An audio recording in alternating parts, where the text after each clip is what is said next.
Orange Bowl was built to I think the same time as the Roman Coliseum, wasn't it? I mean, what a shithole. I couldn't believe it. You needed a machete to get out of the players' parking lot. The rest was like 6 feet high. I mean, it was unbelievable. You couldn't even find your car with a compass. It's incredible. Tony would argue, the opposite. But I mean, if you're being honest about it, look, I know it had a great atmosphere or whatever. Yeah, When it you was were great. inside, the place was shaking, and that probably was, a significant home field advantage for the Dolphins and the The Hurricanes. opposing team was scared that they would die. Yeah. But I'll never forget my first time. I went down into the bowels there of the Orange Bowl to go out on the field, and I'm looking up at this structure, and it literally looked like it was built with an erector set. I hope this guy had all of the little nuts and bolts there, because you know how you always lost one, and that would cause this beautiful bridge that you had built to collapse. And this is how this place is put together. I think, the Golden Glades interchange was a better conception architecturally. And that's a piece of shit. The time. Wake up with Defo, joined by Lubie. Welcome to the Defo Show.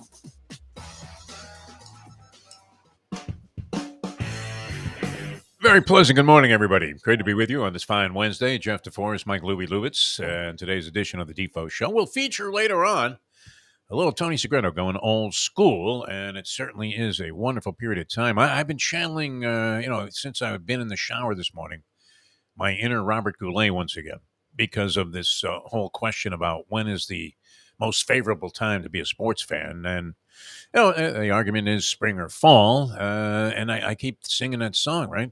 If ever I could leave you, how could it be in springtime? Now, didn't they go through all seasons, all 4 seasons in that song? Yes. So what was the deal about fall? If ever I could leave you. I know, how could it be in winter? Yes, Because in the winter, it's fucking cold as hell. No, it wouldn't be cold as hell.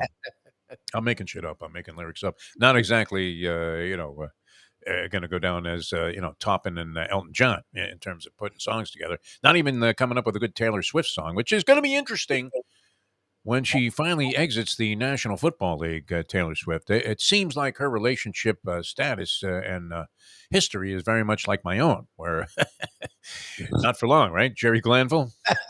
Shut up. The woman looks at you at that initial dinner where you're holding hands romantically and you're sitting someplace nice, like in locally here, the Cafe Max was my go-to place for a long, long time for first-time starters.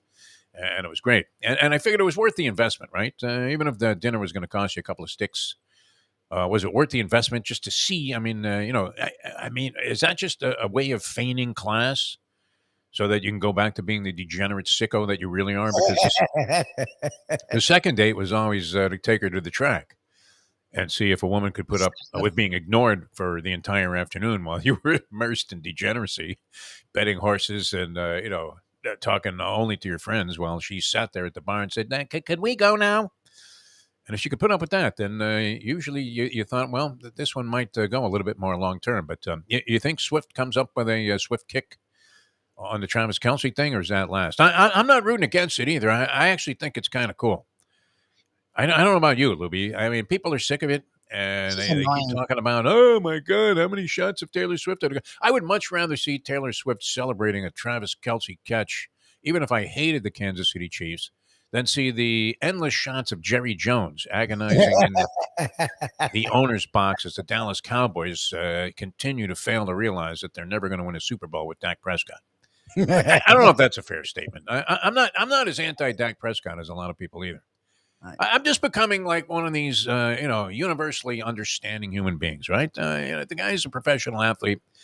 I guess that opens you to that sort of level of criticism where if you're not great, people will just tear you apart. But not every pro athlete is going to be great, and yet you have to be really fucking good to become a pro athlete. Do you not, Lubie? I mean, you think about these baseball players that are trying to contend with 100-mile-an-hour fastball, and then the guy has some kind of nasty breaking pitch that he also throws up there at like 92, but that looks like a meatball in terms of speed and velocity compared to the gas that he's normally throwing. Almost impossible, huh? But great time of the year. We had what? The Frozen Frenzy yesterday, as Jim Sarney alerted us to. That was what it was being called. All 32 NHL teams in action, 16 games. The Panthers had a win last night. They were heavily favored over the winless San Jose Sharks. They were down 1-0 in the game. Got a couple of quick goals back to back, and then got an empty netter late in the game and won it 3-1. Not overwhelmingly impressive. The Panthers, is it just a given that they're going to be dealing with injuries? Yeah, well, Barkov and Ekblad, when they get them back. That's the same story every year, is it not? Yeah, I was going to say, aren't they always hurt? Oh, could it be in springtime? Exactly. My God. That's like just a running commentary on the team. Well, you know what? Barkov and Ekblad, when they get those guys back, they're going to be okay. I guess this guy, is it Reinhardt that has been on fire? Oh, the defense guy, right? Isn't he a defenseman? Oh, good for him. I don't know. One of their guys is just scoring like a machine there. And but they're 3-3, so not a great start. You have several teams in the NHL, too, that you would definitely figure, I guess, three that are undefeated at this point in the season, which, it's early, but Vegas now 7-0 after beating the Philadelphia Flyers last night. Boston is 6-0 after that tough loss. They probably still don't understand how they lost to the Panthers last year in the postseason. Colorado 6-0. The Dallas Stars are 4-0, and Detroit is 5-1. So those teams off to a real good start in the NHL, but you had to figure that Vegas was going to be good, and the Boston Bruins were going to come back and be tough. I guess Toronto also looking good through the early portion of the season. I didn't check their record, but they had a big win last night, and several of their star. They have a lot of scoring power, don't they not? The Toronto Maple Leafs. Wow. Hey, here we are. It's like I'm Don Cherry already. I watched like 30 seconds of hockey, and I already know everything about the league. Well, what are you going to say? Reinhardt has 7 goals already, so I guess he is 9. Yeah, Reinhardt. And he's a center, so I was obviously wrong. Boston. Yeah, when you said he was a defenseman, you threw me off, and I started to think, you don't even know what you're fucking talking about, DeForest. No, you do. I don't. Yeah. So Boston's 6-0 already. 6-0. Yeah, they're on. Vegas 7-0. Oh my God! Holy Wayne Newton, man. It'd be a little frightening. I guess, the scary thing, I love the story of the Las Vegas Golden Knights, as I've mentioned many times. You get a lot of your good conversations about sports. At least you used to before Uber came along. Do you talk about sports with your Uber drivers, or is that only strictly a cab driver thing? Yes, Uber drivers barely talk at all, and if they do, it's usually annoying. I don't think they want to turn around because somebody might be pointing a gun at their head. They're usually in their own world. And you talk about driver carries no cash. You can't even pay with cash with these guys, right? No. Cash tip, I guess, you could offer up. But, the usual MO is, oh, yeah, well, don't worry. I tipped you on the credit card. And then meanwhile, you're out of the car and you gave the guy nothing. Schlepping around town there. You had to make 16 U-turns to get you to your destination because you couldn't describe where the place was and he had no idea. Yeah, cabbies, though. I remember being in a Vegas cab, and a guy was telling me he thought it was really going to go big. There was a lot of question whether or not pro sports was a fit in Las Vegas. This must have been, 10 years ago or so? The franchise came into existence shortly thereafter. I think they're in their 7th season, the Las Vegas Golden Knights. And he convinced me that there was enough local support there that it wasn't just going to be people that were getting comp tickets going to games that really didn't care about it. Oh, that's great news here. Grant Long going to join us here today at 8:35. That's a nice late guest booking, Lubie, as the Detroit Pistons are in town now, open up against your Miami Heat. We'll get to that in just a sec. But, the cabbie was telling me he was convinced that the pro sports was going to make it there. And it was literally like a foreign concept for the most part. They hadn't even necessarily approved, the area getting the team. And sure enough, he was right, man. That's a fantastic atmosphere. That has become, what would you say would be a bigger priority, Lubie? Would you rather go to a game at Lambeau Field and catch a Packer game at Lambeau Field just to say that you were at this cathedral of football stadiums? Or would you rather go to a regular season Las Vegas Golden Knights game against any opponent if you happen to be in Las Vegas? I mean, I wanted to go to Lambeau my whole life, so I lean Lambeau, but I feel like it's a much bigger party at Vegas. Like Lambeau is probably boring. Like after the first 5 minutes, I don't give a shit about. Especially the way the Packers are playing. Yeah, I don't care about the Packers. Like Vegas. Dig up Fuzzy Thurston and throw him out there. I might want to go. Exactly. Yeah. The way the Knights just not only they play, but it's supposedly this big fucking party. Like It's rock and roll. Yeah. Like, damn it. I'm surprised they don't move the games to that Sphere, which is supposed to be an amazing. You have U2 doing a Vegas residency there. That must be a pricey ticket, no? They're doing a residency? Oh, God. I believe U2 is like playing on a regular basis there, a residency for a period of time. And everybody that's seen this thing, including Burt Rappaport, I don't think he went inside. My good friend Burt Rappaport. And you were there at Deck 84 yesterday. Yeah. But all reports are that this is the most amazing concert and entertainment experience that you could ever possibly plug yourself into. And you know, it's hard to say that because it's James Dolan. And it was his vision, and everybody hates this fucking creep. They despise him. I'm surprised he didn't say that if U2 was going to do this residency at his place there, that you know, he wasn't mandated to play bass with the band, right? Didn't he do that with the Eagles? I think he did that with the Eagles when they were playing Madison Square Garden. He forced himself onto the stage. I mean, look, you would have to be at least decent, right, to want to stand up there with you know, a real professional band like that. You can't be a clown. I mean, unless you're just faking it. But yeah, so maybe he is an accomplished bassist. Anyway, that would be a great place. I wouldn't mind checking that out. I'm wondering what it would cost you to get into that U2 thing. What do you think? If it was like $600 to see Bruno Mars in a theater that probably seated less people, but 6 sticks for Bruno Mars, what does it cost to see U2 at the Sphere when it's a relatively new concept and development? What do you think? Cheapest I'm saying is $250, the cheapest, and I don't know what that means. $250 is not bad. I mean, I would do that, wouldn't you? I mean, I would have to be winning at the time. Otherwise, we're going to see David Cassidy and Sheena Easton at the Rio in the lounge. Well, there's some good lounge acts here. See, you haven't experienced this enough where you've been busted out and you're with a woman that you would really like to impress, but you know, she wants to go see some high-end thing that's going to cost you like $500 and you can't get comp tickets. And then you suggest to her, you know what's really great about Vegas? You can go to any casino, even the dumpy ones, and there's a great act in the lounge, which isn't true. Well, that number I gave you is wrong. It's got to be $2,500, I would think. I'm not seeing that high, but I'm seeing anywhere from $600 to $800 for tickets. Okay, I don't know if I go that high to see any band under any circumstances. What about you?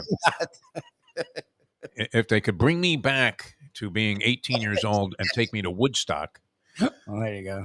As Jimi Hendrix was taking the stage, yeah, maybe. Okay, but 600? Imagine that. And people just crashed the gates there and they got in for free. 600 to 800. That's steep. That's steep, isn't it, for concerts, ball games? I can't even conceive of spending that kind of money to see any show. The people out there, are you guys with me or not? I mean, once it gets above like maybe, I don't know, would you go 3 sticks to see something like that? I paid that for Shirley. I mean, being in the business spoiled me. So like, well, that's true. You know, that's true too. But it also gives you this, you know, feeling I sometimes have that since I never paid for a ticket pretty much in my life. You owe. Well, and I don't mind maybe paying once if it was something I was really, you know, just thought was compelled to see.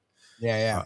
I probably would go 3 would be my limit on that. 3 sticks for something like that. And if you know, you're not going to go alone, so now you're talking 6. So I've seen actually as high as $7,000 for tickets. Well, it's new too. I mean, plus U2, I mean, would command a big price if they were playing anywhere, right? That's the problem. Is it's much like the live. How many seats could be in this fucking thing? There's no way it's like 30,000. So yeah, it must be really intimate, and it's ridiculous, and it's new, and it's U2. So it's like, okay. Mayo says 150 is his top price. But didn't he pay a couple of $100 for some club seats for a ball game? Didn't he end up getting roped into going to a football game? Was that Mayo or was that somebody else that paid like a couple of sticks for club seat tickets to a Dolphin game or something? Not sure. Panthers? I think he paid a shitload for Panthers. But I don't think Panther tickets. Yeah, that was it. Did he? I don't think the tickets were expensive. I think it was like the drinks and the food was what was expensive. I don't think the tickets. It's the Panthers. There are Panthers tickets. Opening night, you could probably get into the upper deck for like $8. All right, it happened last night. It was great. The Diamondbacks 50-1 are alive. To hedge or not to hedge would be the question. And at this point, you are hedging, my friend. Yeah, you hedge now. Yeah, now you hedge. You just wanted to do like a triple hedge. You wanted to hedge in like the divisional round. I started hedging off, in the wild card round. Who thought that they were going to sweep that, the Diamondbacks? How the hell are they doing it? I mean, it's amazing. That was great. I'm looking at this team. There's no great distinction on that roster, is there? I mean, is there anybody there that you go, wow, man, you got to have this guy on your team? I guess Zach Gallen had a good year. Pitchers, but he hasn't been overwhelming in the postseason. I mean, he's been okay. Who else? I mean, they would have had what? They lost 110 games just a couple of years ago. To 2021, they lost 110 games, Lubie. How the hell did they do this? I don't know any other hitters. The only one is Evan Longoria, and I thought he retired like 10 years ago. Longoria was finished years ago, or so we thought. Tommy Pham they acquired from the Mets at the trade deadline. That was considered to be a fairly shrewd acquisition, although I don't know that Pham overwhelmed anybody either. I mean, he was okay. They got a bunch of their relievers during the course of the year in trades, so the GM deserves a lot of credit for putting together a bullpen that, I mean, does it have anybody in there that you're thinking, whoa, the Goose, couldn't compete with these guys? I owe starting an apology. Whatever lineup the Marlins have looks way better than this line. It does, yeah. I never heard of it. At least I had heard of some of the Marlins guys. I've never heard of these guys at all. Like none of these guys. They pitched that guy, Brandon Pafat, last night. And he was terrible during the regular season, but all of a sudden he became a postseason phenom. They got a guy, Merrill Kelly, is their other big starter. They both had real big impact in this series and throughout the postseason so far. The Phillies, I mean, did they cave or what? Interestingly, in both of the championship series, American League and National League, the visiting team that was down 3-2 went into the other team's home park and won the last two games, which it would have to be an anomaly, a rarity. I mean, something that you would never anticipate. And I wouldn't have expected the Diamondbacks to win last night. That's for sure. So if you had the proverbial 100 to win 5,000, what are you hedging off? $1,000 on the Rangers? You either win $4,000 or you win 900 is the way that would work out. Either way, that's a nice score. Yeah. All right. Yeah, I mean, you would want to win something at this point. Yes. Back in this team, they also had to survive 3 series to get to this stage. Which, if you just parlayed the team as underdogs in the 3 series, you would have made yourself a substantial amount of change. And in essence, that's what your 100 was doing. Yep. Was parlaying them all the way through, and now they would have to win a 4th series. This one, of course, best of 7, and against a team that was red hot in the postseason. And even when they fell backwards a little bit and lost those 3 games in Arlington, they bounced right back and surprised everybody by beating the Houston Astros and knocking them out of the postseason. So none of the top seeds were in there. You have 2, basically, the Rangers only lost the division that they were in to the Houston Astros. I think, did they lose it on the last day of the season or close to it? I think so. And the Diamondbacks were flirting with not making the postseason. They were in that, and they were behind the Marlins as a wild card selection, which is what led them to that path where, unfortunately, the same record. The Rangers and Houston had the exact same record. Okay, all right, but I mean, it looks like it's one of those ones where most of the comments will be, well, Jesus, the network executives, they got to be ready to jump out of the tower there. Because who would want to watch this trek? But very exciting ball game last night, especially with the Diamondbacks winning on the road, and especially with the idea that we've been riding at least hypothetically this 50-1 shot all the way through to the World Series right now. When does that begin? Do we know? Do we have to wait till you can't have it start on a weekend, can you? It's have to be coming up in a couple of days, I would imagine. Baseball would need to get this going before we hit November. Friday. They're waiting till Friday. Friday? Okay. Wednesday. I mean, you get a couple of days on. I would have started it earlier because football comes over the weekend. Like you could knock out a game. Like I guess you're not going to play 2 days in a row. So I guess Friday's the earliest you're going to start. All right. Are you buying or selling, Lubie, on this one? On who? Buying or selling? Were we being lied to by Pat Riley? Oh. Or was he just being very evasive in not telling the truth about the Tyler Hero situation? He's sitting there holding hands with Tyler Hero as if it was Travis Kelce and Taylor Swift.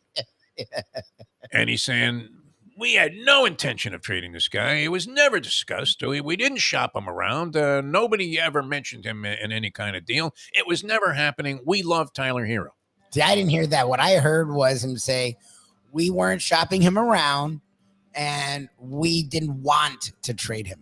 If you mince those down, well, who would want to trade a guy if you could get Damian Lillard and not trade Tyler Hero? or any other, guy that they may covet. Hero, by the way, have you seen any recent pictures of Tyler Hero, Lubie? He has really worked on his upper body significantly. He's much stronger. Wow. Yep. He looks great. Yeah, he's trying. He's pissed. Well, we've been saying this. I don't know that I agree that he will be one of the top scorers in the league or the top scorer in the league, in the next few years. He has the potential, to be a very consistent high scorer, which he has been. I mean, if you're talking about 20 points a game being the barometer for being considered a scorer, maybe even a little bit under that. But 20 points a game was always the benchmark for me. Yep. If I was playing in a full court game that was, with a time clock involved and officials and all of that, any kind of organized basketball, I wanted to score 5 points a quarter. That's it. You were thinking, how tough can it be? It's kind of like that whole thing about being a 1,000-yard rusher in a 16-game season. You only need 63 stinking yards a game. Yeah, honestly, yep. Right? It wasn't as much of a benchmark, but 20 was always the thing. And truthfully, no matter how good of a ball player you are, it wasn't always easy to get 20 points in a basketball game. So if you can average 26, 28, whatever, I mean, that's significant. There's no question that it isn't a good accomplishment. But I mean, I think Hero hasn't really tapped his full potential. That's for sure. No, he's 23. Because you don't always have to be a defensive liability, and maybe he's gotten to the point where, once the reputation is established that you're a soft defender and that they're going to attack you, then you have a tough time shaking that. Even if you're playing some really good defense, it aggravates the hell out of scorers. Yes, as I can tell you, to be accused of being lackadaisical on defense. Because, defense, you can make up for not being the greatest instinctive defender by hustling. And that's why I took exception with you being angry with Tyler Hero for diving for that loose ball and blaming him for injuring himself. Because if you're a player that has that reputation where, you're mostly just a scoring threat, and at the other end of the court, you're just waiting around until somebody grabs a rebound, and then you're going to break loose on a fast break. You're already at the midcourt stripe by the time you actually gain possession of the ball, and you're yelling, here, here, here. And a guy, even Bill Russell doesn't want to throw you the outlet pass because he's saying, hey, listen, Hondo, why didn't you get in here and grab a rebound? But I think, he probably could improve in that area and may be dedicated to doing so. So it's very possible that he can be one of the more solid all-around players, I would think. And that's the thing is, first of all, and even then, I was just frustrated because he looked really good in that fucking game, and they looked good in that game, and they went on to winning anyways, but it was like, shit, just what could they have been with him? Like the idea they were worse with him was dumb. I was like, look, they could only be better with him. And it was, he's a definite asset, no doubt. The Nuggets, for whatever they were, it felt like that last guy was going to struggle defending a score. If they had one more score, it felt like the Heat, that was one thing the Heat could have done to really give them a lot of shit, especially with Butler banged up and not having Hero. To me, it was like, fuck, man. They could really have a chance here if they had Hero. So I was just frustrated at the kid. Like, the fact that he gets all this shit and then he dove for a ball, like, good for him. That's the reality of it. Yeah, a guy that is not interested in becoming a defensive player doesn't do that. He lets the ball roll until the guy picks it up and cashes it in with a layup. But this was around midcourt, a tremendous hustle. So if a guy can hustle like that or has a desire to play that type of game, he can definitely improve at the defensive end. And the thing is, the defense did actually improve last year, but you said it. It's like Rasheed Wallace was known as crazy guy. So even if he didn't do anything, he was getting a tech. Like if he said anyone to anyone out loud, Rasheed Wallace was getting a tech. Like sure. With Draymond, like when you get a reputation of being a shitty defender. I think Draymond Green owns that reputation. I mean, he actually does his best to exacerbate it. he starts shit. and But, like, exaggerate it to where, I mean, you would have to. The guy should get a technical coming off the bus. No, he punched out his own guy and then got him traded. That guy Poole, he ruined him actually. who But could be an asset. Where is he now? Phoenix. he's with the Wizards. He's Wizards, scoring, okay, like yeah. 30 a game with Yeah. the Wizards. Phoenix played last night. They look good beating Golden State. A lot of questions about whether or not they have a big three that's title worthy with the addition of Bradley Beal, who would have been, you talk about a scorer. Devin Booker looked great in the ball game, and Durant only had 18 points, but they did pull it out in the end there. The game was tight throughout. Klay Thompson has become a bricklayer, huh? He's just done. It just Wow. sucks. It's bad for the guy, but like after that injury, he's never been the same. And he's not that old, but I guess he's old enough where it's affecting his game. But the thing, what I was going to finish saying, I think he still believes that he's going to make everything also. that's the problem. That's the problem. Like you said, shooters can always shoot, so they think they can always shoot. When you know it's not working, I mean, you have to do something else. He bricked 2 straight shots, and it was like, come on, Klay, you got to be kidding me. I'm not, rooting for Golden State. I actually like Phoenix because, the arguments that we had over the years about Devin Booker and your guy, unfortunately, Lubie. What was his name again? What was this? Who will ever forget the Heat taking Justice Winslow. Justice Winslow? Wow. Well, I mean, you talk about bricks. That guy, literally, you needed a Mason card just to get into the building. It was incredible. Be part of it. Yeah, I'm with Local 107. Yeah, we're bricklayers. Okay. You're in, Justice. Heat in action tonight, though, to take on the Detroit Pistons, and that's great. I mean, Grant Long on the Pistons broadcast team is going to join us here in about 2 minutes. How great is that? Yes. You know what they're saying, Lubie? Of course, that's an easy introduction to a hypothetical. You know what they're saying, Lubie? They're saying that Cade Cunningham ready? He's ready. is a guy that's going to have a breakout season. He's a ton of talent. He's just been hurt, I think, both years in the league. Yeah. Like, what other stars do they have? They must have like a cachet of stars there because they've been drafting in the top 5, it seems like, and even number 1 for the last dozen years, no? Yep. They should have an entire roster of number 1 picks. It's incredible. a bunch of young guys that are interesting. The problem is there's a lot of teams like that, and theirs don't ever seem to gel. All right, we'll get to Skinny on a couple of things in the NBA because the season started last night. Had a couple of games, as we mentioned. You had the Golden State Warriors going down to the Phoenix Suns in a late game. That was broadcast by Ian Eagle. Oh, nice. And before that, you had the Denver Nuggets looking real good, solid again, beating the Lakers like a drum. As the crowd was chanting, "Who's your daddy, LA?" Well, they're getting cocky in Denver. This Malone has the whole city fired up. So, the Nuggets looked very impressive again last night. Jokic with another routine triple-double as he tries to reestablish him. What's up? He's only been in the league, 8-9 years? He's a big man. He already has one less triple-double than LeBron in his 20-year career. And LeBron is known as a great all-around player. He is a great all-around player, LeBron. No doubt. That's the stat that blew my mind. I know how Jokic great he is and people underestimate him. Sure. But that stat's nuts. Like, he has one less than LeBron in triple doubles, who's great at getting triple doubles. And he's only been in the league 8 years till LeBron's 20. Yeah, I mean, averaging over 10 assists as you'll have big men that score. You'll have big men that score and rebound. You don't usually have big men that score, rebound, and pass the ball like that. When he's not a sieve defensively, like if you do, they're horrendous. Like Anthony Davidson scored the entire second half. And that's because of Jokic. Like, that's scary that the dude can do everything. And he just looks like without leaving the ground. He doesn't move. Yeah. His vertical leap may be, lower than mine, which is sub-zero, I can assure you. Those Achilles both pop if I even think about jumping. Forget about it. All right, let's get to Grant Long and a lot of other stuff. Old School with Tony Segreto coming up later on. That's brought to you by Texas Roadhouse Restaurants right here on the Defo Show. And we will continue with more in a moment. Now that. The time. It's 8:36. Ponies in Style at Champions, the outstanding simulcasting room at beautiful Hialeah Park. Yes, the grand old lady of thoroughbred racing has never been more vibrant, and you can wager on the races from the top tracks around the country while enjoying a cocktail at the Brass Rail Bar or any of the fine foods served throughout the facility. If poker is your game, you're covered in Style. And you can play all your favorite Vegas-style games, including blackjack, craps, and roulette, in Hialeah Park's sizzling hot casino.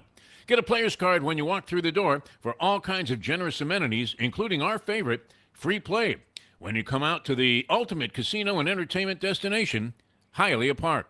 These days, we're all looking for comfort anywhere we can find it. Thank goodness for Landlubbers Raw Bar and Grill in Plantation, because they are making sure you are as comfortable as possible. First of all, they're not only open for delivery and pickup. All you have to do is go to landlubbersbarandgrill.com for both pickup and free delivery. You're going to have the best wings in the world. You're going to have a great burger. You're going to have their amazing soups. Again, Landlubbers, Raw Bar, and Grill. It's nice and easy. Just go to landlubbersbarandgrill.com for both your pickup and free delivery. Thank goodness for Landlubbers for making you always feel right at home. Are you looking to buy your first home? Have you been turned down for a loan? Do you need to refinance or get money out of your home? Call Michael Kodsey, CEO of Choice Mortgage. He's been helping the South Florida community get mortgages for 30 years. Hi, this is Michael Kodsey, CEO of Choice Mortgage. We have the most competitive fixed rates in the market. Call me 24/7, 561-441-2730. And remember, I don't just work banking hours.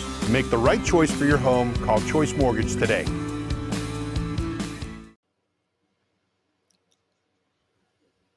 You know what I'm gonna do, because you don't ever give me a face shake. You know that? So I'm gonna go and let you talk to Victor Ortiz, all right? I'm through. They put somebody else up and give me an interview. What are you talking about? What are you talking about? You never give me a face shake. HBO needs to fire you. You don't know about boxing. You ain't you got I wish I was 50 years younger and I'd kick your ass. The modern day with Defo and Lubie are on now. It is, of course, the Defo Show. Oh, wow. Larry Merchant at about 90 years old in a tuxedo, his hair sticking straight up in the air like Don King, and he's going to kick Floyd Money Mayweather's ass. Would you ever have done that to your brother? Grant Long joins us here. Of course, Grant's brother was a famous heavyweight and fought for championships. Grant, how are you, first of all? Are you in town? No, we were thinking, geez, maybe Grant Long is in town. Let's give him a call. No, I'm not in town, but I'm doing well, guys. How are you? Good morning, my friend. We're doing great. NBA season tipped off last night. A lot of marquee matchups there on that particular portion of the schedule, as you had Golden State going against the Phoenix Suns and the Lakers in a rematch of their Western Conference tilt there in the postseason against the Denver Nuggets, who look great.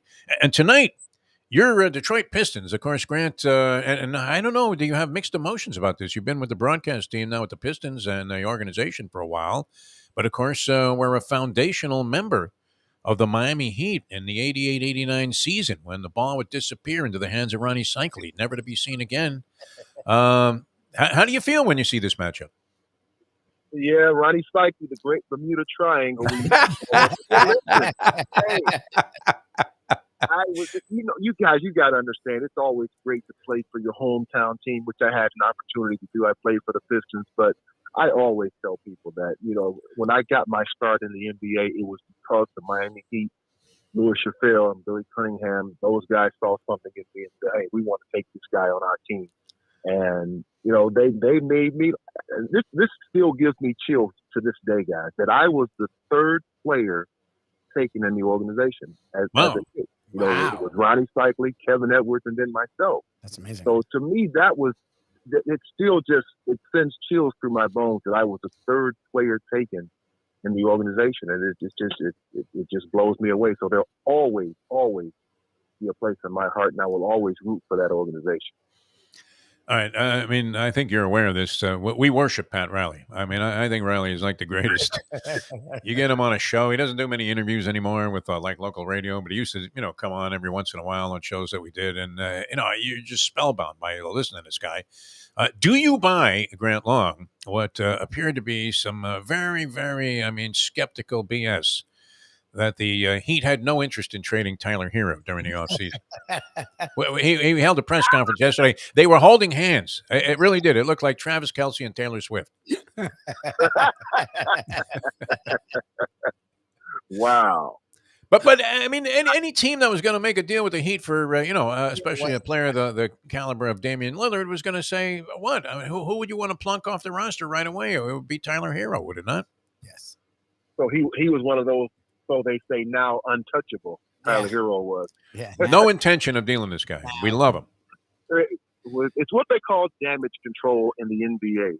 Okay. Every team at some point has to do that, and no better person than to step up with the credibility of Pat Riley to say it. So come on, guys. Do we believe that? Probably not. But you have to say it, right? You have to say it. 100%. Yeah. Well, it makes some sense. And Hero, to his credit, and I believe this. I don't know how you feel about Tyler Hero as a player, but I don't believe that he's tapped his full potential yet, and it's not for lack of trying. I mean, he kind of had a little bit of a sophomore jinx working. I think testament to the line out of the Rocky movie that women weaken legs. But bounced back nicely. He's had a couple of good years in a row, and he's 23 years old. I mean, would you project him out to be one of the top players one day in the NBA all the way around? Well, I think you hit it right on the head, Defo. The guy's 23 years old. You can't give up on him yet. And he has shown the potential to be able to play in this league. He has a viable skill. The guy can shoot. He can score. Every team needs a guy that can do that. He's not going to be any trouble in their locker room. I think he's got some staying power in the NBA, and I think I think he's found a home. Now, let's be clear. If there's another offer on the table for another caliber or high marquee player, and Tyler Hero's name comes up, he's definitely going to be shipped away. But while you have him on your team, he's a great player to have, and I think the Heat are doing well to keep him, to have kept him, considering they didn't get Damian Lillard. They were still able to retain him. He's a good player. He's helped them win basketball games. He's a good guy. All right, so gone are like Vincent and Strus, who emerged as typical Heat culture byproducts, where you didn't really think too much about either guy. You're wondering what they're doing on the roster, and then you see them coming up huge, as big as any superstar in key moments in the postseason. What do you see in this Miami Heat team, Grant Long, as you look at tonight's ball game against your Pistons? Lubie's implying that they still should be a factor, and that maybe Spoelstra make a difference. They picked up Richardson, right, and another player, and this young kid, what is it, Jokic or Jovic or whatever? In year 3. Yep. Everybody's saying he was just lighting up in the summer league, which I don't know what that amounts to. But what do you think? Are the Heat a viable contender to emerge again out of the Eastern Conference, which they've done the last 2 years, which is pretty incredible, or gotten to the finals the last couple of years? You're right, and it seems that over these last 2 or 3 years, the experts, so to speak, always count the Miami Heat out of the mix. They're never in the top 3 or 4. It's always Boston, Philly, and Milwaukee, and Miami is somewhere near the bottom. But they always seem to, like the San Antonio Spurs of old, resurrect themselves, and they are in contention when it comes to the postseason. So I think they've created a culture in Miami that says that they're going to just play winning basketball, and when it comes time to get into the postseason, they'll be there, they'll be ready. The Miami Heat have what a lot of teams wish they could have. They have a player, and not only a player, they also have a coach who can about maybe get them 5 to 7 wins. You got a guy in Jimmy Butler by himself can get you 5 to 7 extra wins in a season. Eric Spoelstra, the way can get you 3 to 4, possibly 5 wins in a season, and that adds up at the end of a long season. So they have what a lot of teams wish they had in a player and a coach like that. So I give them a very, very good shot at being there once again at the end of the season. So, Grant, the big story of the season, off season, was revolving around the Miami Heat. It ended up landing in Milwaukee, which was never mentioned at all the entire freaking time. What were I don't think we really got to talk too much about the whole Damian Lillard, Portland Trailblazers, Miami Heat saga. Before we can even get into it, what was your take on just the idea of Lillard asking out Joe Cronin telling him to go fuck himself? Well, how about that? Yeah. Everybody knew Damian Lillard was going to stay or wanted to stay with the Portland Trailblazers. He was the guy that said, I want players to come play with me. I'm not leaving here. I want to be loyal to the organization that drafted me. And, hey, hats off to him. Congratulations. I love a guy who's going to be loyal to his organization like that. But it became a point where the writing was on the wall that they were not going to continue to build around him. And maybe they were going to start and move in a different direction in a restore or a restoration or a rebuild type situation. So he had to go. Would he have worked in Miami? Absolutely. He and Jimmy Butler working alongside each other with the culture that's created there. Outside shooting is above board. And now you've got two players. And you just mentioned Jimmy, a guy who can get you 5 to 7 wins. Damian Lillard is another guy that can get you a 5 to 7 wins. So you got two guys on your team that are capable of winning basketball games by themselves. Not only winning by themselves, but they can also impact winning with the rest of the team. That's a great combination to have. I don't say Miami lost in sweepstakes because they're still a very good team. I just think they would have been a lot better with Damian Lillard. All right. As you might imagine, I was consulting the point spreads here, and the Heat are favored by 8.5 over the Pistons. However, I will say this, Grant Long, and I thought of you immediately as I was perusing a bunch of preseason survey type of stories, many of which ask, who might be a player who emerges during the course of the season, who's a potential breakthrough guy. And 2 of the 3 articles I read are people that were assessing this situation or hypothetical named Cade Cunningham as a guy that was going to have a breakthrough year this year. So what do we know about this guy? And is that possible? Because we've sort of been trying to figure out, what exactly that number 1 overall pick was worth to the Pistons. Yeah, I think he's, again, health is always an issue, and he's only in year 3. And like we said about Tyler Hero, he's too young to give up on him because the guy has an abundance of talent. I think he's one of those guys who will. He's definitely a key cog in any type of movement forward with the Pistons. I still think he needs another guy, another aggressive offensive guy that, like a Jimmy Butler or Damian Lillard, he needs an all-star caliber player to play alongside him because I don't think, as talented as he is, at least he hasn't shown me at this point that he's capable of carrying the team by himself. So he's going to need some help, and I think more help than he already has. He needs an all-star caliber player with him, and I think if that happens, then you're going to see the best of Cade Cunningham. But I think he's definitely a budding superstar, all-star. Oh, yeah, there was a lot of faith being expressed by the various NBA writers that I was, checking out. All right, this is one of the world's great sports mysteries. Grant, help us out with this, where, you'll have a team, I guess this applied to the Phoenix Suns for a while. It applied to the 76ers for a long period of time, and it seems like it's applicable to the Pistons, where you're wondering how a team could draft like 1, 2, 3, 4, 5, year after year after year, and never really emerge as a really good team. So where are the Pistons at? What kind of team is Miami facing tonight? And would you think that there would be reason for optimism about the upcoming Pistons season? You hear this word thrown about quite a bit in the new NBA, culture. Culture is being created, and I think that's where the Pistons are. You mentioned the draft picks that they've been able to get over the last few years. They're trying to create a competitive culture, much like Miami has. That no matter who's on the floor, that you're going to compete. And if you can do that, if you can establish a level of competition, then it doesn't matter who's on the floor because anybody that's going to take the floor for you in a Piston uniform is willing to compete at its highest level. Now, all of a sudden, you add talent to that culture. Now you start winning. But they're in the phase now, the Pistons are in the phase of just adding players who are going to be competitive. Let's get this straight, guys. Never get it confused. Where you are drafted does not necessarily indicate the talent that you have. And I think a lot of times people get that mixed up. Oh, he was drafted number 1. He was drafted number 4 or 5. That means he's a very good player. Not necessarily. Stephen Curry was not a top 5 pick. No. You go back and look at it, he should have been a top 5 pick the way he's playing. So the pick, where you get picked is not necessarily an indication of just how good you are. And I think sometimes we get that confused. Oh, no doubt about it. And that would be an essential truth. The other weird story with the Pistons, I guess, is the acquisition as a new head coach, Monty Williams from Phoenix. And, it was kind of strange. Phoenix had reason to be disappointed with their overall result last year after the acquisition of Durant. But nonetheless, it seemed like Williams he was highly heralded as a coach. And then the surprising aspect of the Williams to the Pistons story was that they paid him as if he was the resurrection of an Auerbach. So, which is not uncommon, with coaches today. But what's that story? How's that story playing out in Detroit, where they're very astute and serious basketball fans? Hey, listen, it was $75 million, and that was not the first offer. Huh.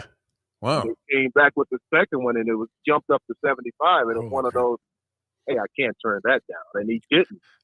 But I think in hiring a coach and giving them $75 million, it also tells your fan base that you are ready to make a move toward winning. When you spend that type of money on your coach, you're telling your fan base that this is the guy that we want. He's going to turn our organization around.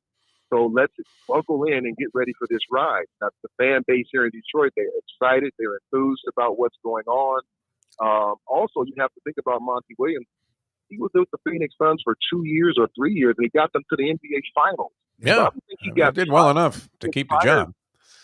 Yeah, exactly. I don't think he got fired for not doing a job well enough. I think he got fired because, if you remember, the team got sold and the new ownership to bring in some of their own people. And I think that's where he just got caught in the business of the NBA, not because he wasn't doing his job. Isn't that the owner that was running out on the court trying to get like LeBron's autograph? At some point, guy seemed like he was a little bit, as we would say, Meshuggah. Yeah. All right. So that was an interesting story because, you would also have thought that since he did get canned by the Phoenix Suns, that he wouldn't necessarily command that kind of salary unless other teams were also trying to, secure his services. But, an interesting situation there, too. So that'll be a lot of fun, Grant, following Detroit. So some other things, and we appreciate you coming on the show. The marquee matchups, they had a couple of good ones last night. And I have my New York Post in front of me, and they are just absolutely Lady Gaga over the Celtics coming to Madison Square Garden tonight to meet the Knicks. Both teams fueled by tremendous optimism. The Knicks are finally winning a playoff round, the first since they had Earl the Pearl Monroe and DeBusschere in there.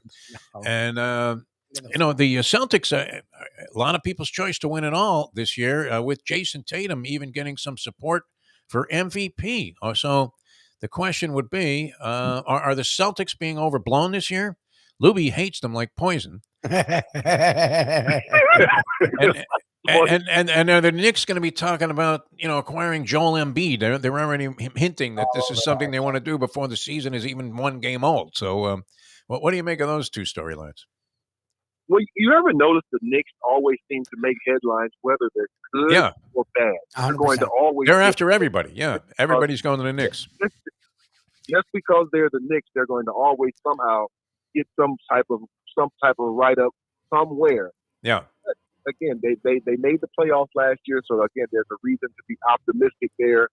But I think the Celtics, they are not being overhyped. They have a very good team. They made some moves over the offseason. They got rid of a key defensive player in Marcus Smart. But I think overall the team has improved, and I think they are looking to make their move. If it doesn't happen, they dumped a whole lot of money into Jaylen Brown. If it doesn't happen this year, I think this team is going to be broken up. I think they'll start to separate the pieces. But this is their one shot to try to win it all. And I think they're geared up for that. You know what I love? They're already offering hypothetical packages for Joel Embiid. This is next to the article about how the Knicks have something to prove this year. And there's a sidebar story here. And they say, well, Rose would give up 3 players among the group of Julius Randle, R.J. Barrett, Mitchell Robinson, and Evan Fournier, who don't they want to dump Evan Fournier desperately? Yes, they do. I would think so. He turned out to be an unfortunate acquisition. All right, I'm watching the Nuggets last night. Should we just concede them the title? I mean, how competitive is it going to be this year, Grant Long, in the NBA? I've heard rumors that Jokic is even better than he was last year. That's scary. He was good last night. Good last night, boy. And he didn't even look like he broke a sweat. Triple-double while he was just kind of fooling around. They said he lost a little weight, so he's going to be a little more agile. That won't be hard to do. He was a little heavy last year, but he was MVP. He did win the championship. And the only thing that surpasses your light and your hunger to win a championship is winning another one. And I think that's where they are right now. They're trying to prove that it wasn't a fluke. They got all their pieces in place. I think they're coming right back, and I really don't know who's going to have anything to say about it against it. Maybe the Golden State Warriors, now that they've added Chris Paul, may have something to say about it, but I don't think anybody else in the Western Conference is going to give them much trouble. But let's not count San Antonio out, because they do have the number 1 pick. He is playing well. I think he's going to make a difference in San Antonio with Greg Popovich. Who will be better, Holmgren or Wembanyama? It sounds like everybody's lean is towards Wembanyama, but is Holmgren being overlooked? Because many people I think also he is. feel that Oklahoma City is going to be a good team. They have a this lot of year. talent. They have a lot of young Yeah. talent. I saw Holmgren in high school, and I thought he was a very, very good player. I thought he would do well in the league. He got hurt, obviously, unfortunately, his first year. And those two are going to be compared throughout their careers because they are similar in body styles. Yeah. I think they're both very athletic for their size. This is not the days of Sean Bradley. Remember Sean Bradley? Everybody talks about how everybody was happy. He went on that kibbutz or whatever he was on, when he was out of basketball for a while. They thought he could do some things. And even Kristaps, yes. Oh, yeah, One of Porzingis. those guys that they thought was going to be, Porzingis, he was going to be one of those guys. But I think Chet and Wembanyama, these guys are completely different than the two players that we just mentioned. And I think they're going to be compared throughout their careers. And it's hard to say who's better than the other because both of them are very good players. I'm sure you're familiar with the actor Donald Sutherland, the old guy who's been in like 800 movies. Is he not going to be, or has he already been signed to play Greg Popovich? Because Pop is morphing into looking like this guy. And we were kind of surprised he stuck around until they drew that number 1 ball there while Detroit was getting pushed back to, number 6? That was some stiff job they gave you. You may as well have had Elgin Baylor representing the organization there at the draft. They always dealt that man some bad cards. That's for sure.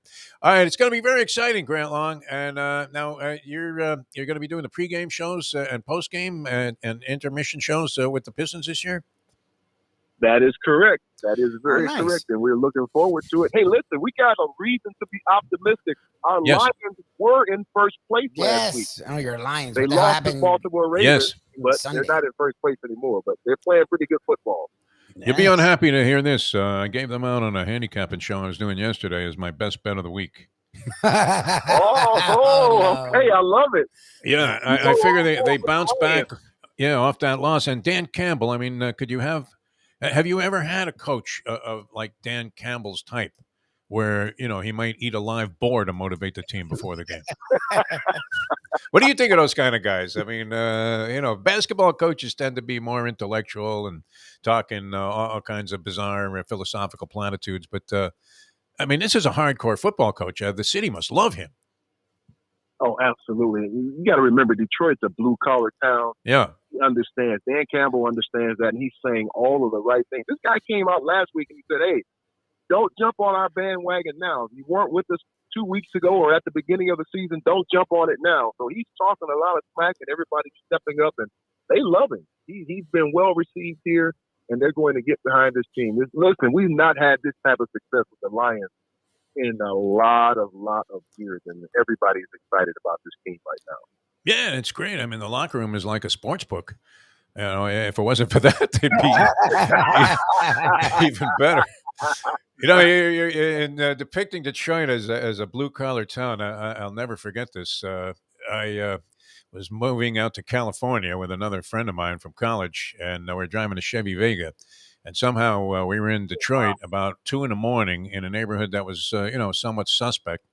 And I stopped the car at a red light, and all of a sudden, the car is moving. And my friend says, hey, you can't go yet. The light's red. And it turned out the car had been surrounded by a bunch of guys that didn't look like especially these weren't people that were going to be performing in some choir anytime soon. And they had lifted up the car and it was moving, on its own. Oh, so you got the welcoming committee. I don't know how we got out of it. I don't really remember all of the details, but I think there may have been somewhat of a beating involved also. So yeah, Detroit was, it was a tough town of all the places that you could get trapped in, and that was, the 70s. I'm sure they've cleaned it up quite a bit since then. Anyway, Grant, always a pleasure, my friend. It's always a blast talking to you. You're among our all-time favorites on the show. And of course, entrenched in the hearts of Heat fans forever, as you said. No one could ever forget that inaugural year. And we thank you so much for joining us here on the show. Okay, guys. Looking forward to it even more this season. Have a great day. Thanks, Grandma. All right, very good. 8 and a hook, Lubie. That was largely to determine whether or not we should lay the 8 and a hook with the He'd always Heat fuck around with Detroit. I wouldn't go near that. The Heat always screw around with Detroit. I don't know why. No matter how good or bad Detroit is, they always mess around with Detroit. What will the Heat culture dictate tonight? Oh, I don't know. Will it be okay? We had kind of a soft regular season last year, so we're not going to let that happen again. Yeah. Led by Jimmy Butler, motivated. I mean, as if this guy was conducting the Boston Pops, Eric Spoelstra, just imparting that philosophy into everybody's brain. Here's Tyler Hero coming back. He's insulted right now. Yes. How about Riley cleverly parading him around yesterday as the new golden boy of the Heat organization? That was great. You would have thought he was introducing Oscar De La Hoya. Exactly. The golden boy. Unbelievable. All right, Tony Segreto going to join us here, and a lot to talk about with Tony. Tony was fairly bold in his predictions last week. I believe he went 2-2. I think so. Which, that's kind of where we're at right now, right? Just come see, come sigh, and, there goes my money, right? As Dave Gurgly used to describe about dog racing when it was big here in South Florida, here comes the bunny, and there goes your money. Exactly. So, and it's brought to you by Texas Roadhouse, Old School with Tony Segreto, and Ed Garcia is going to join us as well. Mr. Michigan, which they slapped around Michigan State as expected, but they now, could probably be. They haven't played any competitive teams, but it doesn't look like, wasn't Penn State going to be their big test? Yes. Yeah, exactly. They should annihilate Penn State, no? Based on what we saw against Ohio State? Penn State just has nothing on offense. Like, they just don't have anything. Their offense is fucking abysmal. 0 for 15 until they finally got that touchdown, and that was a third down conversion. It counted as a first down. Unbelievable. All right, coming back to Tony in just a moment here on the Defo Show on a Wednesday. Now that. The time. It's 9:03. Folks, Tony Segreto here. Let me ask you a question. What do you look for when you go out to eat? Good food, obviously. Friendly atmosphere, not too loud, but good energy, reasonable prices, and a place where you feel comfortable. All those ingredients, no pun meant there, are hard to find unless you're talking about the Texas Roadhouse. You see, they encompass all of those attributes. Really, really good food, amazing atmosphere, good for a family, good for a date, or just a night out for yourself, and prices that will make you extremely happy. Their ribs unmatched, steaks hand-cut every day. Everything, and I mean everything, is made on site, including their incredible bread. It's the one day, folks, that you can forget about low-carb diets. Trust me when I tell you, Texas Roadhouse, your restaurant, your destination when you say, where should we go and eat tonight? From the newly renovated sports bar to the beautiful bayside views captured at the Tiki Bar, Jimmy Johnson's Big Chill has it all. Located at mile marker 104, the Big Chill also offers waterfront dining while experiencing breathtaking sunset views of the Florida Keys. It's simply the hottest spot in the Keys to cool off. That's Jimmy Johnson's Big Chill at mile marker 104 in Key Largo. For more information, call today at 305-453-9066. What we're going to do right here is go back, way back into time. We are now kicking it old school with the one and only Tony Segreto. Brought to you by Catholic Health Services and Texas Roadhouse. Welcome back to the show. Good to have you guys with us here on this Wednesday edition of the program. And look at that handsome gentleman there. Well known to everybody. As the great Jimmy Lennon Sr. used to boom out in that melodic voice that he had when he was the ring announcer at the Olympic Auditorium in Los Angeles. His son, equally brilliant with a very similar voice. But there was a dignity to Jimmy Lennon Sr. that I think has been unparalleled in the entire history of the ring announcing genre. And he would say, you would have some guy that they had just picked up in a cab from Tijuana and brought to the Olympic Auditorium to fight in a 4-round preliminary. And Jimmy Lennon Sr., the mic would drop down from the ceiling and go, "Ladies and gentlemen, really needing no introduction the world over." As if this guy could walk into, some cigar bar in Random dude. Minnesota and everybody go, "Hey, yeah, that's Lupe Pintor." Let's go. Hey, Tony Segreto. Really needing no introduction the world over. I always think of that when I think of you, Tony. And how are you, my friend? I'm fine. Lubie, I have to ask you, that picture of you with Jeff in the opening of the show, you had to be 12. Yeah, I don't like that anymore. You had a lot of hair in that picture. That was Yeah, you do. That was the good thing. Yeah, I mean, look, that's when we started. He was 12. Tony. Yeah, he was. He's still a young man, unlike us. A couple of geezers at Caesars here. All right. How was your week, and how are you feeling coming into today? Because we've talked about this before in the show, Tony, and I don't know that there's any great answer to it, but if you didn't think that like yesterday was one of the you didn't have a pro football game going on, but you had the tip off of the NBA season. The NHL plays all of its teams. You had a Game 7 in a Major League Baseball championship series. I was disappointed. I was disappointed in Game 7. You were? All right. I thought the Phillies could pull it out, but they didn't, and they went ice cold at the end of the series. Part of the game, yeah. I have some stats here. At the wrong time. Yeah. What's the odds? What are the odds now? I haven't seen any today. Didn't get the paper. What are the odds for the World Series? I don't have it here because the actual series wasn't made yet when this paper was printed 2 days ago, even though it's today's New York Post. No, they don't get the late results in the South Florida edition that they put out. So, it's kind of like the Bulldog edition, but not quite that bad. I mean, if the game, those afternoon games that were like 5 o'clock, you would have the result.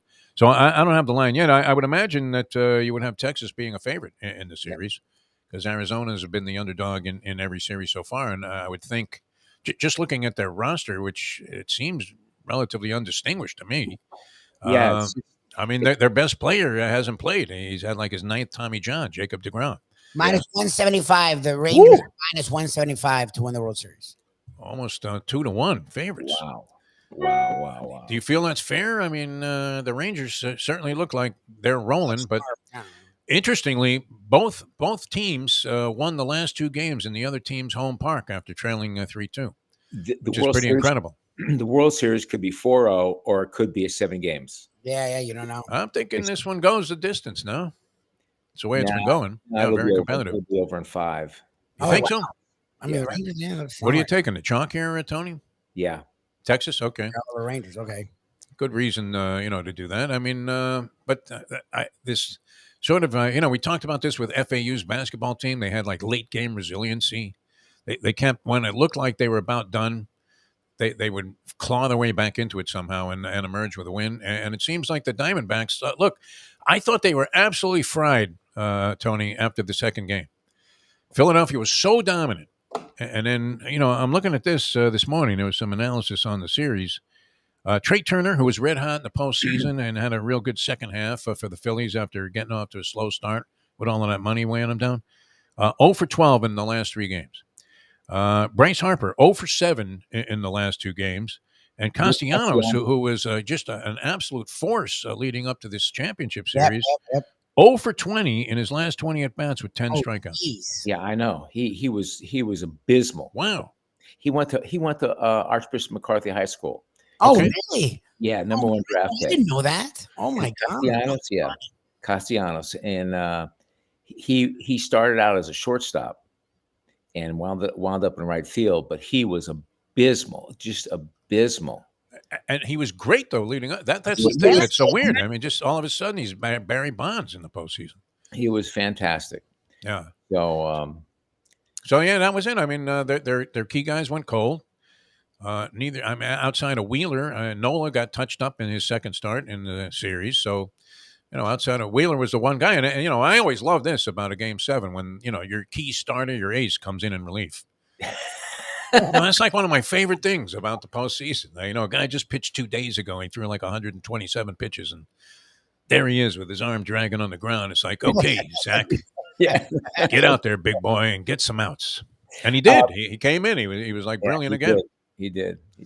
Lubie, so they're saying now that the Seminoles have to be on upset alert. Oh. For Wake Forest. For Wake Forest? Wake Forest. Wake Forest is horrendous. They just beat Pittsburgh, right? I mean, not this year. I mean, it's fine. I think they should take every game seriously. They struggled against BC. Who's saying this, Tony? Yeah, I don't think that's true. But now the top 4 that I've seen, the latest in the top 4 leaves Georgia out. Leaves Georgia out. Yeah. Out of the top 4? Get out. Yeah. Michigan number 1, Ohio State number 2.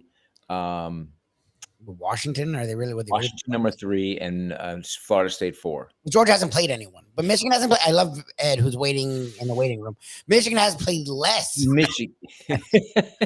You've been riding Ed all season on this, Tony. I can bring him on. If you had to do that thing where you went through say you were a sportscaster in Michigan, and you would have to do that thing that you used to do before the season with the Dolphins, would you not have penciled in all wins for the Wolverines so far?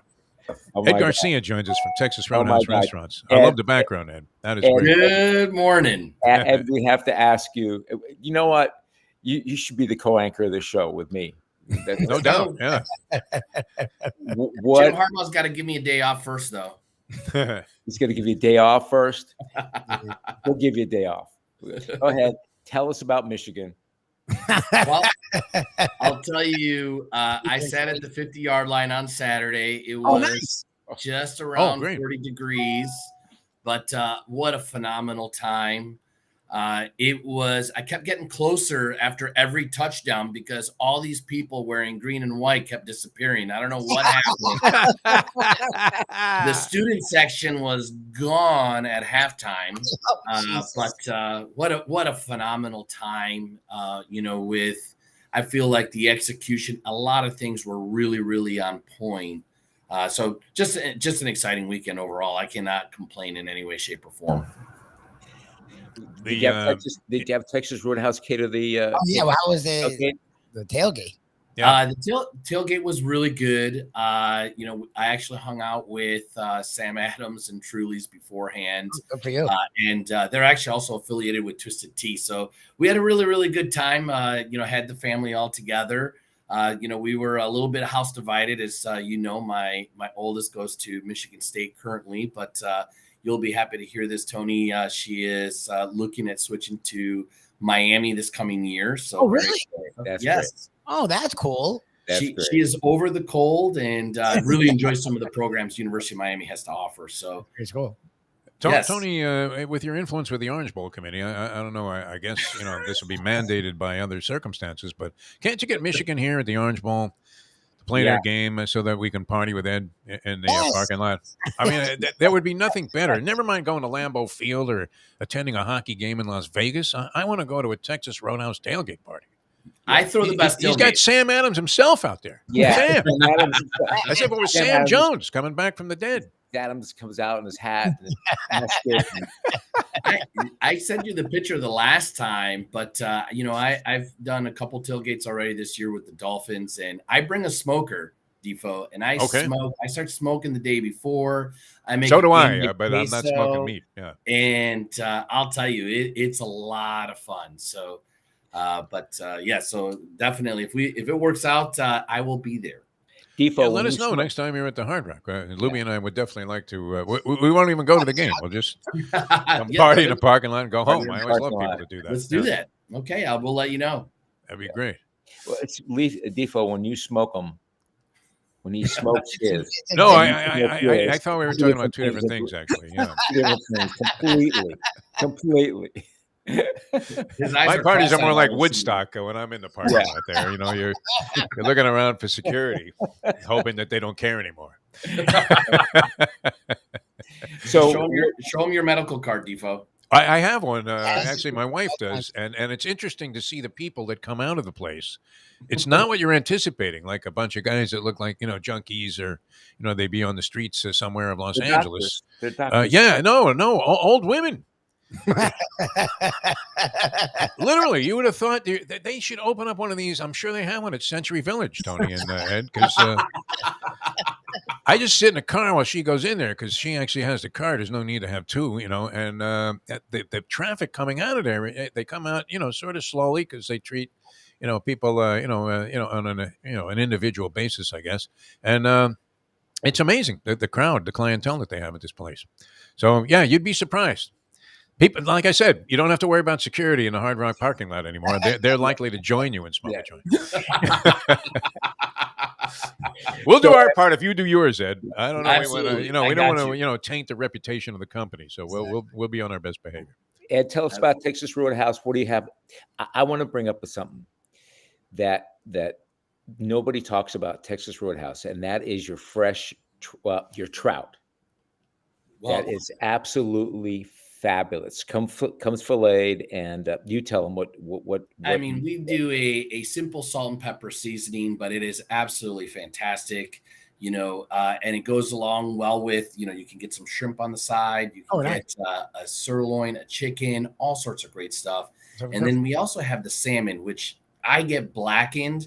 We have the proprietary blackened seasoning. It's not too spicy, but it just gives it that really great kick. And you balance it out with our homemade tartar sauce. Fantastic, which again, we make in-house. The tartar sauce is fabulous. It is absolutely fabulous. So and then combine it with our seasoned rice. It's got the fresh butter in there, all the different seasonings, all that stuff. It's just a fantastic meal to get away. And then you can start off with a salad and have a great meal, a little bit left over for the next day, and feel great about it. Yeah. How do you stay so thin? Runs around a lot. I do a lot of running. So I'm actually working in the office today. So I'm in Louisville, Kentucky. I'm happy it's not too cold. Oh yeah, wow. Yep. So that's I'm sitting here in the office. Had a meeting this morning. I got a few more this afternoon. But on a normal day, so tomorrow we have very exciting. We're bringing all the meat cutters in Florida. And we're meeting down in Pompano, and they're doing a cutoff, and the race begins for that $25,000 check. Yeah. So they got to cut. They're going to be cutting a butt of sirloin, a loin of ribeye, and a filet loin, and the percentage. So, if they start off with 10 pounds and they get 7.5 usable pounds, they get 75%. So we do that with all three loins. We add it all up. Whoever has the highest percentage gets to move on to the next round. So very exciting. And the finals are typically somewhere around January, February, and they compete for $25K. Wow. Anybody to sample any of this food? I'm in Pompano. Come on by. We'll have plenty of extra steaks. If you want to stop on by, hit me up and I'll send you the address. Oh, beautiful. Yes. Don't be surprised to get a text. On Friday, I'll be and I my normal operation. So I have to run a lot. It's my least favorite thing to do, but I try food, and we start all the dressings. I get to sample the beer and the margaritas too, though. That part I'm not complaining about. But it's about 2,000 calories every single time that just to make sure that everything is perfect for the day. Oh, wow. That would put me away for life. I would have to be going to the chair on that. That number. Yeah. Excellent. And when you give them the steaks, don't forget me here in Vermont. Absolutely. I'll freeze a couple and ship them up there to you. There you go. Blows away Omaha Steakhouse. That's for sure. Yeah. People, I'll be waiting for them. All right. Yeah. No, it'll take a while. All right. Thanks, Ed. Appreciate it. Always thanks, guys. Go Blue. Go Blue. We would have known for sure he was in Louisville if he had put Churchill Downs at the Twin Flyers up there in the back. And big in Kentucky, man. I still remember seeing that parking lot overwhelmingly full when I was in Lexington. There. We blew by it a couple of nights in a row on our way back to the hotel from the Keeneland Racecourse. And every night it was just packed, Tony. I mean, that is a dynamite place.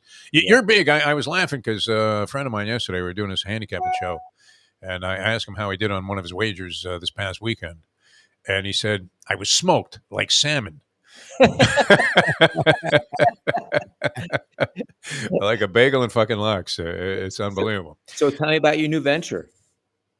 Oh, well, I mean, we'll see how this goes. I mean, we got a couple of things working here. Both of them, are on some very, I mean, the circumstances are favorable, it seems, theoretically, but you know how this goes, Tony, in this business now. They don't quite have it ready yet technically. Well, that's the thing is people always want to announce stuff before they're ready to. So that's what's weird about the merging of radio people into the business world because they never really had to do business. They're used to just being excited all the time. Hey, you're caller number 5. You're going to Las Vegas. Yeah, which is great on the air, but in business, you're supposed to be very low key and subtle and slowly roll out. That's the big term. You'll hear Ed talk about it. Slowly roll out. People in our business don't want to do that. They want to get loud and scream. And it's no. Let's make sure everything's good behind the scenes first. So the Tony Bruno stuff looks really promising and it should be a lot of fun. It's just going to take some time to get up and run. Yeah. We'll see what happens. Yeah, but we trust Tony Bruno, man. I mean, I think it'll work out great. His partner is, the woman in his life, Robin, who's been with him forever. I don't think they're married. It's Robin. She was, but yeah, I mean, and she's great, man. She seems to really know what she's doing. But there's always something. I'm doing something yesterday. I thought the guy had it completely under control, and it was the same clusterfuck that we'd had. Trying to do the same type of show in another format, and you're like, this is why I came here, is to kind of smooth this out. And I'm sitting there going, as we're trying to get guests on the air, which somehow Lubie manages to do, as a manner of routine here on the show, almost a seamless transition into the next appearance on the program. It's great. All right, we're going to come back with more. We have a lot to discuss, Tony. Okay. We have some issues. Okay. And we need you to get to the bottom of this. All right. All right, so that's coming up, and you know what I'm talking about with this University of Miami and the coach. All right, back with more with Tony Segreto, more old school in a moment. Now that I'm thinking about you, Tony. 9:22. Not gonna slam him. Ponies in Style at Champions, the outstanding simulcasting room at beautiful Hialeah Park. Yes, the grand old lady of thoroughbred racing has never been more vibrant, and you can wager on the races from the top tracks around the country while enjoying a cocktail at the Brass Rail Bar or any of the fine food served throughout the facility. If poker is your game, you're covered in Style, and you can play all your favorite Vegas-style games, including blackjack, craps, and roulette, in Hialeah Park's sizzling hot casino. Get a player's card when you walk through the door for all kinds of generous amenities, including our favorite, free play, when you come out to the ultimate casino and entertainment destination, Hialeah Park. These days, we're all looking for comfort anywhere we can find it. Thank goodness for Landlubbers Raw Bar and Grill in Plantation, because they are making sure you are as comfortable as possible. First of all, they're not only open for delivery and pickup. All you have to do is go to landlubbersbarandgrill.com for both pickup and free delivery. You're going to have the best wings in the world. You're going to have a great burger. You're going to have their amazing soups. Again, Landlubbers, Raw Bar, and Grill. It's nice and easy. Just go to landlubbersbarandgrill.com for both your pickup and free delivery. Thank goodness for Landlubbers for making you always feel right at home. Are you looking to buy your first home? Have you been turned down for a loan? Do you need to refinance or get money out of your home? Call Michael Kodzie, CEO of Choice Mortgage. He's been helping the South Florida community get mortgages for 30 years. Hi, this is Michael Kodzie, CEO of Choice Mortgage. We have the most competitive fixed rates in the market. Call me 24/7, 561-441-2730. And remember, I don't just work banking hours. To make the right choice for your home, call Choice Mortgage today. Does your bookie have an app, though? Everything's on an app. No, he only deals with me. Well, I mean, what did you do for this man? Did you break him out? What did you do? Did you get him off some rap? He was with El Chapo. He was about to do life, and you called an attorney on his behalf. What happened here? I'm like Costanza with the password for his bank account in that episode. I'm going to go to my grave with that. Exactly. Wow, I mean, you do get very generous odds. I would have to say. No, I mean that would be all anybody that was a sick degenerate like we are could ever dream about is getting better prices than anybody else. Various ball games. So we'd still find a way. We'd still find a way to lose. We are now kicking it old school with the one and only Tony Segreto. Brought to you by Public Health Services and Texas Roadhouse. All right, welcome back to the show. It's funny, my screen kind of froze out there for a while. I don't know if you guys are still connected, and I'm seeing a picture of myself here off on the side where I am frozen. So it's like I'm, part of that frozen frenzy in the NHL yesterday. All right, we have to get to this, Tony, because this you got some explaining to do, and I don't know how you feel about it. I found myself that there are two times I have gotten off the couch and started screaming at the television set while I was watching something related to sports.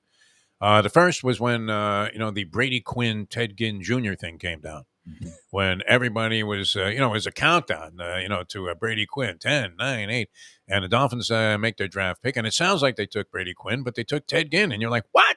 Yeah. Ted Ginn? Who the hell is that? Right? And then when the Canes had the ball in a dead heat last week against Clemson, a game that they looked like, they had gotten the better of Clemson throughout most of the ball game. And they really came back well. They were down 10 points. They have a true freshman quarterback in there. So we understand the reason to kind of scale it down a little bit and play a very conservative type of offense, which they did. They started to let the guy throw the ball a little bit in the second half, and he's making some nice completions. He had a very high percentage. And it didn't seem like he was overwhelmingly inclined to do something, that was going to be just blatantly stupid. And Mario goes and plays to go into overtime. Cristobal. I mean, were you shocked by that? I shocked. In all the years I've been watching football, I don't know that I've ever seen a guy just concede the last minute 26 of a ball game. Time is weird. Like college football time is not guaranteed. You get to about the 25. Like both teams are going to have a shot at scoring automatically. Sure. Yeah. What do you think? Okay, so you also were stunned by that. Okay, good. Shocked. Yeah, I think that he had. There was some remnants of the Georgia Tech. Yeah. Who would do that though? I mean, how can you look at this game after game and just say, "Whoa"? I mean, it seemed like a really big blunder on my part. You gotta wonder now what the coaching. You gotta start questioning it really hard, because now this is becoming habitual. What happens next? What happens next? Yeah.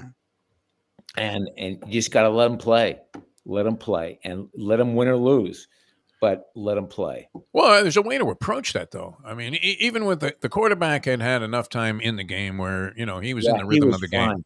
He had just rallied them and helped rally them back to the point where they're dead even at that stage. He's fine. He's more than fine. And if you feel that way, then hand it off.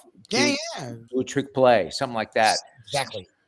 At least take a shot at getting into field goal range. You had a minute 26, which is the equivalent of like 5 minutes because they had 2 timeouts. Yeah, the clock stops at the first down under 2 minutes. Right. I mean, you had all the advantages, and you had the other team on the ropes, so they just blown a 10-point lead. And this was something that Clemson had done at other points during the season. Yeah. So you have the fighter. I mean, basically just covering up, and hoping not to get hit too hard. He's rope-a-doping it. Yeah, he's just sitting there going. How would you play for overtime, though? I mean, overtime in the college games, for my money, just seems crapshoot, arbitrary. I mean, the only people that love being in overtime are people who have the over in games. Yes, like that. But it's a crapshoot. Yeah, it's a crapshoot. You don't know what's going to happen. You sure. Really a guy gets sacked and you lose the game. I mean, one play, at that point is far more, high risk than anything you could have risked while taking a shot to get into field goal range. No, I just shake my head. You're on a board of directors. Can we do something about this? Tony, talk to somebody. When I saw the Orange Bowl committee, use your leverage here. When I'm watching the game and I see there's 140 left. Yeah, before they got it was like by the time they were on the 40-yard line with a minute 26 to go and 2 timeouts. Holy God, what are you doing? Crazy, right? I mean, you might hope to break one run. That's possible while everybody's thinking you're going to dink and dunk a screen pass or something. But all right, so maybe you try it once, but you don't concede the game. To let the last 35 seconds tick off the clock, as he should have done 2 weeks prior. Yeah. I mean, if he uses that same strategy a couple of weeks prior, he wins a ball game. Unbelievable. Wait a minute. Now you go back 2 weeks ago, and you didn't go. You didn't use the play. You decided to give it off. It got fumbled, and then this week you don't even try. So that's crazy. All right. You're with us on that. Some questions on that. Quick thought on the you were right about Philadelphia beating the Dolphins. Nobody seemed to be overwhelmingly concerned. Wasn't surprised at all. I wasn't surprised at all. It went according to plan. Yeah, I mean, it turned out that the Philadelphia Eagles had a very strong game all the way through, and the Dolphins weren't able to keep up. They're so good. They're so Dolphins banged up, though, had legitimate injury excuses and job by officiating to a just ridiculous, out of proportion rate. Is it me, is it me or is the officiating in college and pros horrendous? No, everyone's saying it. That non-safety call in the Canes game was brutal. I mean, absolutely inexcusable. The guy's in the end zone, 2 yards deep with the ball. How does he get away with that? That was absurd. I mean, if I was Cristobal, I would have got myself ejected from the game on that play. Who do they answer to? Who do they answer to? The ACC? Apparently no one. I don't know. ACC refs have always been, just pointed out and subjected to very unflattering remarks. It's ridiculous. But the ridiculous misproportion of penalties in the Dolphins game against the Eagles was insane, especially when there were a couple of like really blatant ones that you could see just clear as day as the plays were happening. I mean, that guy Long gets clotheslined as he's rushing the passer and about to create a sack against Hurts, and then the face mask on the wide receiver. The face mask on the wide receiver was obvious. It was obvious. And a guy standing right there, his zebra is like looking right at it. I mean, with a good angle. It wasn't like he was blocked or anything. He was actually in a perfect position to make a call. So he was like Mr. Magoo, you know. How that happens? I mean, unless Tim Donaghy is the official. Exactly. Remember Mr. Magoo? Saying, don't worry, boys. They're not going to cover this spread. You're like, okay, great. All right, Tony, we got to run. But you're looking great, and good to see you up there. How's the weather? Is it starting to change a little bit? It's going to be 68 tomorrow. Oh, beautiful. And then it's going to drop like a rock. Global warming in play there. All right. Well, we'll talk to you again next week. You're looking good, and thanks so much, Tony, for being with us as always. Old school, Tony Segreto. Thank you. Bye. Brought to you by Texas Roadhouse Restaurants. Yes, sir. All right. So, I mean, you say that every year, though, Lubie. Is it any different than it is in any other season, or is it particularly egregious, outrageous, pathetic? It's the worst ever stuff. The officiating, yeah. And, I don't know. Can we really tell if it's the worst ever, or is it just that it's always been bad? I think it's bad. It's been bad. And Tony actually said something interesting. Like, who is above them? Because that's the problem is it doesn't get better. Like, why doesn't it get better? Well, yeah, I mean, supposedly, right? Theoretically, or at least, don't they have, sit downs with these officials and they go over some of the calls? I always felt that would have been, if boxing wasn't completely crooked and, run by some underground organization, whether it was the World Boxing Council or any of the other alphabet soup guys, why wouldn't they take people that had outrageous scores for fights and sit down with them after the fight, the commission or whatever, even if it's a state athletic commission, and say, okay, we're going to go round by round. You gave this round to De La Hoya. How could you possibly, have done that when he's been knocked down twice and Mosley pummeled him for the entire 3 minutes to the point where you were screaming at the referee to step in and stop it, and you scored a 10-9 De La Hoya. Can you give us some indication as to how you came to that? And the person, just hold the person accountable. Now, you're going to have disagreement on stuff like that, where you look at some rounds of boxing and you're thinking, okay, who do you give that one to? I've been in that situation a zillion times, doing play-by-play on boxing, and you're kind of hoping that they'll have somebody that gives you an indication of what they think the score might be. Yeah. Okay. Now they have employed guys. Harold Letterman, 2 rounds to 1. The Mexicans beating the shit out of this guy. And he was great. And he was legitimate, he had scored fights and had a solid reputation as being mostly in the correct range and, giving a fight to the right guy. So he was good. And you have Steve Farhood, who's been doing it on Showtime and has a good opinion. There's no question. Farhood, would know how to score a fight. But even they have like wild discrepancies.